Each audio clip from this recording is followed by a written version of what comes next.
I've always admired social workers' dedications to immigrant rights, starting with Jane Addams, that worked in settlement houses for incoming immigrants.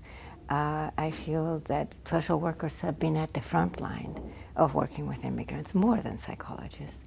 So I hope that what I say, even though it comes primarily from clinical level,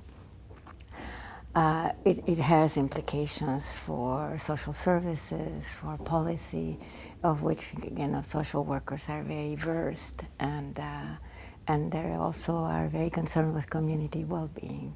So hopefully, what I say about immigrants' insertion in society is very relevant to social work application.